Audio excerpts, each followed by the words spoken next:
या कहीं पे जॉब के लिए, नौकरी के लिए जा रहे हो, खेत में बीज बोनी करने के लिए जा रहे हो, एक बात का ध्यान रखें, शाम के टाइम में कभी भी 1 घंटा पहले सूर्यास्त के 1 घंटा पहले, 1 घंटे बाद में कभी पढ़ाई ना करें, नहीं तो आपको पढ़ाई में बहुत लॉस होगा।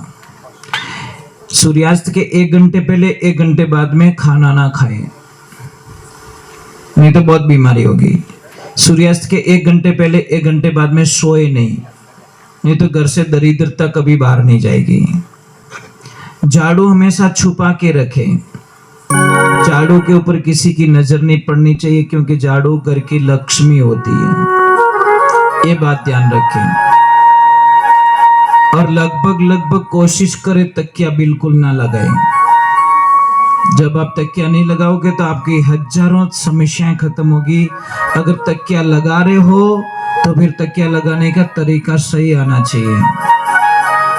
समझ में आ रहा है? तकिया कैसे लगाते हैं हम लोग? यहाँ लगाते हैं, यहाँ नहीं लगाना। ये तकिया यहाँ होता है, गर्दन और कंधों के बीच में जो गैप होता है, तकिया वहां लगना चाहिए।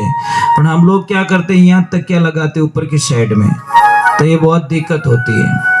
और किसी को भी कोई काम पे जा रहे हो, जैसे यात्रा पे जा रहे हो, या परीक्षा देने के लिए जा रहे हो, एग्जाम्स देने के लिए, या कहीं पे जॉब के लिए, नौकरी के लिए जा रहे हो, खेत में बीज बोनी करने के लिए जा रहे हो, या सगाई के लिए जा रहे हो, तो आपको क्या करना है, जो आपका शर्ट है ना, उसके बटन नीचे से देते देते ऊपर आना है।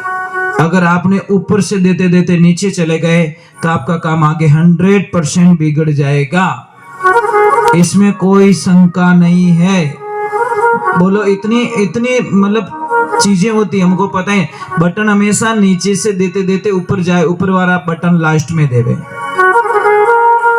समझ में आ रहा कि नहीं आ रहा? और आप कोई भी काम पे जा रहे हो, कोई भी यात्रा पे, सगाई के लिए, पढ़ाई के लिए, एग्जाम्स के लिए, और कोई अगर विधवा स्त्री सामने मिल जाए तो समझ लेना आपका भाग्य उदय हो चुका है। आप इतने भाग्यशाली हो कि आपको विधवा स्त्री के दर्शन हो गए। आपको पता है, अब आपने शायद उसके बारे में जानकारी नहीं ली। आप सारे लोग क्या अपशुगन मानते हो कि विधवा स्त्री का मुंह देखने पर हमारा अपशुगन होता? अपशुगन नहीं होता साहब, वो कितनी नसीब वाली होती है, कई जन्मों के दुख एक ही बार में भगवान ने काट लिया। समझ में आ रहा है कि नहीं आ रहा है? पर हमको ये बातें समझ में नहीं आती। जिसको बच्चे नहीं है, अगर वो जोड़ा भी सामने मिल जाए तो कभी अपशुगन मत मानना, नहीं तो तुम्हारे वंश में किसी न किसी को बच्चे नहीं होंगे, ये गारंटी महाराज। जिसको बच्चे नहीं है, अगर वो जोड़ा सामने मिल जाए, अगर उसको अपशुगन मान के आप वापस रिटर्न हो गए, तो आप ही के पीढ़ी में भगवान आपको किसी न किसी को बिना बच्चों के रखेगा, इसमें कोई शंका नहीं है। जैसी करनी वैसी भरनी। और किसी को अगर बच्चे नहीं हो रहे तो मैं बहुत इजी इलाज बताता हूँ आपको। नारियल आता है, नारियल श्रीफल, उसको आप तोड़िए, आपको एक बीज मिलेगा उसमें से। नारियल तोड़ता ना, एक बीज मिलता है। वो बीज उस स्त्री को देना चालू करे जिसको मतलब बच्चे नहीं हो रहे। देखिए, भगवान की कृपा हुई, ईश्वर की मेहरबानी हुई, तो उसके घर में बहुत जल्दी खुशी आएगी। परंतु ये सारी विश्वास की बातें हैं साहब। अगर विश्वास नहीं है तो मत करना। बोलो पूरा नारियल खा जावे तो की को नहीं रहे। ये सब श्रद्धा होती है, एक विश्वास होता है। भाई हमारे मंदिर में क्या होती है, पत्थर ही तो होता है, पर हम उसको भगवान मानते तो भगवान होते हैं। अगर कोई कहे यार भाटो दिखे रही हो, तो भगवान के भाटो इस देख, इसके आगे कुछ भी नहीं दिखेगा। कोई बोलता नहीं मुझे भगवान दिख रहे, तो भगवान दिखेंगे। तो ये बात है आपका विश्वास। और सबसे बड़ा भगवान को बुलाने का एक ही तरीका है, घर में शांति। एक दूसरे पति और पत्नी का मतलब क्या होता है, पति पूरा पत्नी पे विश्वास करे और पत्नी पूरा पति पे विश्वास करे। ये जोड़े का मतलब ये होता है। समझ में आ रही? दोनों की मति एक होने चाहिए। एक पूजे हनुमान जी ने, दूजोड़ू पूजे इला जी ने, तो उन घर में शांति कोई शांत तो ही नहीं रहे, कितना भी कुछ करा लो। और दूसरे नंबर मैंने कई लोगों को देखा है एसी लगाते। एसी में ठंडक होती है, एकदम कूल होता है ना, चिल्ड एकदम। देखना एसी मुंह बाहर निकल अन गालियां बोल दे, बोलो भाई एसी कहीं काम रही मैंने खाली शरीर शरीर ठंडो रही खोपड़ी ठंडी रही को नहीं। समझ में आ रहा है नहीं है भाई, एसी से दिमाग भी तो ठंडा होना चाहिए ना, पर मातो तो ठंडो रियो ही को नहीं, खाली बॉडी बॉडी ठंडी हो गई उसकी, और बाहर निकलते ही बम फोड़ दिया। भाई एसी क्यों लगाई भाई, एसी का मीनिंग होता है तेरा दिमाग भी ठंडा होना चाहिए, ये ध्यान रखें। फालतू बिल मत देना, जो कोई एसी वाला गाने बोले बिना कनेक्शन काट दो, फालतू को बिल आ रही हो और ठंडो तो वही कौन दिमाग हो, क्या मतलब महाराज उसके। तो ये चीज है ना, सोचने की बातें होती है हमारे भाई। खाना खा रहे पेट नहीं भरा, वो खाना क्या काम का, ये चीज है। कई लोग बोलते महाराज, एक तरफ आप बोलते हो कण कण में भगवान है, तो फिर हम मंदिर क्यों जाते हैं, ये प्रश्न बहुत ही गहरा है। तो फिर हम मंदिर क्यों जाते हैं। मैं आपको एक चीज बोल दूं ना, हवा पूरे ब्रह्मांड में, फिर भी हम पंखे क्यों लगाते हैं, पंखो बट लगा नट हूणो,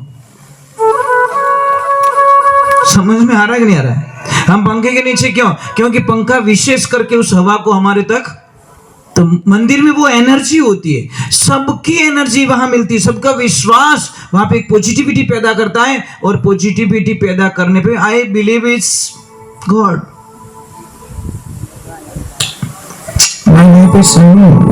मैं जीने के लिए गाता हूं, गाने के लिए जीता हूं।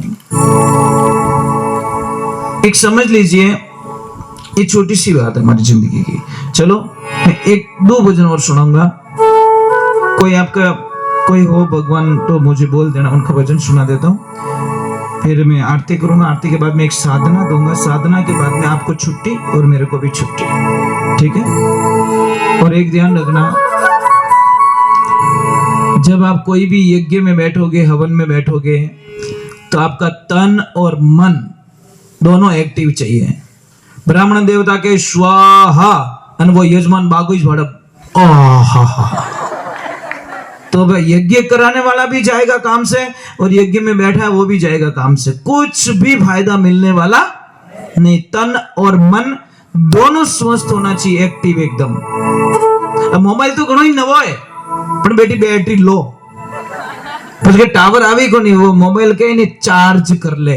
अब शरीर तो घणा ही बढ़िया नाय धोन आएगा, कपड़ा बढ़िया नवा पहन दीदा, और माय ने बैटरी लो।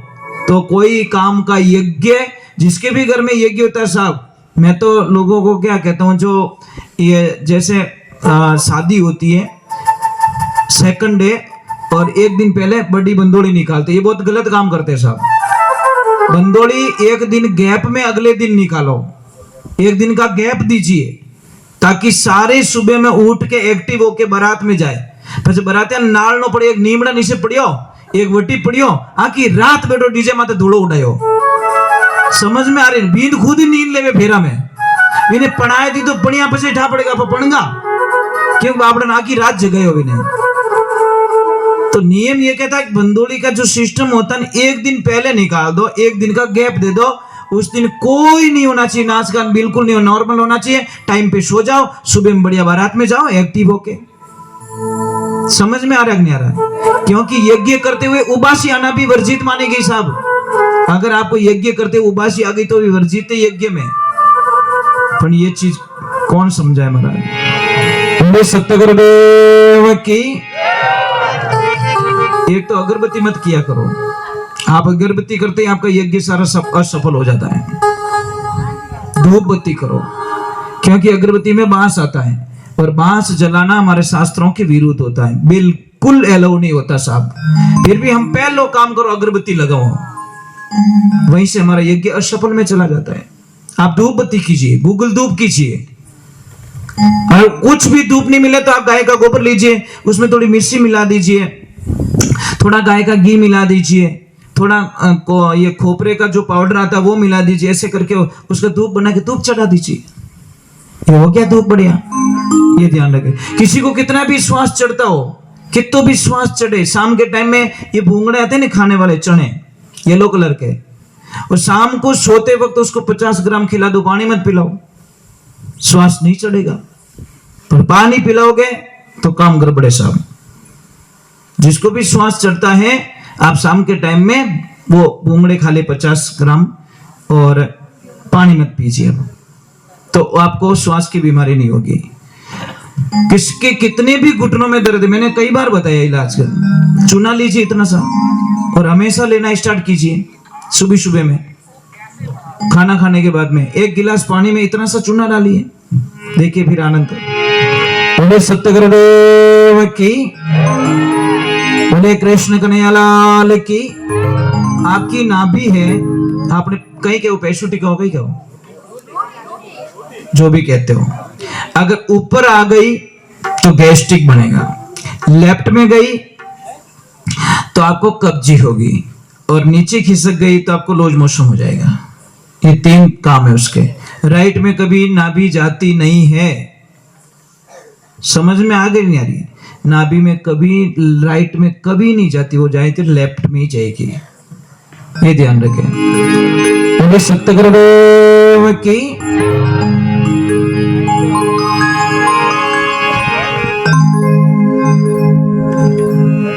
चलो मैं 2 भजन और सुना देता हूँ। कोई महादेव जी का वगैरह वगैरह कुछ हो तो बोल देना मुझे, कोई भी यूं की कर, आप ही तो बोल दो कोई 1-2 भजन क्या पे आ मारे महादेव जी का। चलो हनुमान जी का गा लेते हैं, ठीक है? हनुमान जी महादेव जी, महादेव जी हनुमान जी, बस दोनों एक ही, अलग मत मानना, क्योंकि शिव का 11वें अवतार रुद्र अवतार में हनुमान जी है। बोले श्री भगवान की, बोले बालाजी महाराज की।